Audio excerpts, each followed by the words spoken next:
తమిళనాడు ఎన్నికల తర్వాత వచ్చిన ఎగ్జిట్ పోల్స్ ఆసక్తికరంగా మారాయి. ముఖ్యంగా యాక్సిస్ మై ఇండియా లాంటి ప్రామినెంట్ సంస్థ ఇచ్చినటువంటి ఎగ్జిట్ పోల్స్ ఇప్పుడు చర్చనీయాంశంగా మారాయి. ఎందుకనంటే కొత్తగా వచ్చినటువంటి విజయ్ దళపతి పార్టీ టీవీకే అధికారంలోకి వచ్చే అవకాశం ఉంది అని వాళ్ళ ఎగ్జిట్ పోల్స్‌లో చెప్పారు. సేమ్ టైమ్ డీఎంకే కూడా ఛాన్సెస్ ఉన్నాయనేటువంటిది వాళ్ళ సర్వే రిపోర్ట్ ప్రకారం అర్థమవుతుంది. ఇక మిగతా దాదాపు అన్ని ఎగ్జిట్ పోల్ సంస్థలు డీఎంకేకే ఎడ్జ్ ఇచ్చాయి.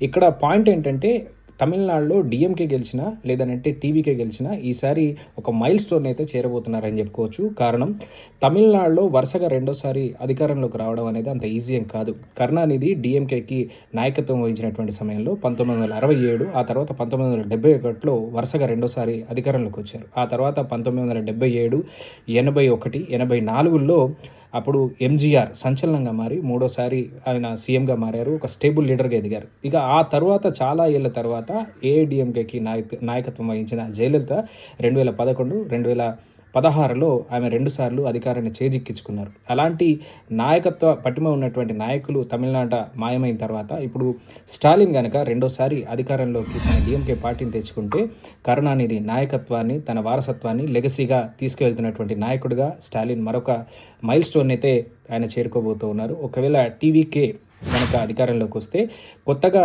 పెట్టి పార్టీని 2 సంవత్సరాల్లోనే అధికారంలోకి తీసుకొచ్చినటువంటి ఘనత టీవీకే అధిపతి విజయ్‌కి దక్కబోతోంది. హీరో విజయ్ నేషనల్ వైడ్‌గా ఆయన చర్చనీయాంశంగా మారే అవకాశం ఉంది. సో, తమిళనాట ఎవరు ప్రభుత్వాన్ని చేజిక్కించుకుంటారు? వచ్చినటువంటి ఎగ్జిట్ పోల్స్ ఏవి నిజమవుతాయనేది చూద్దాం.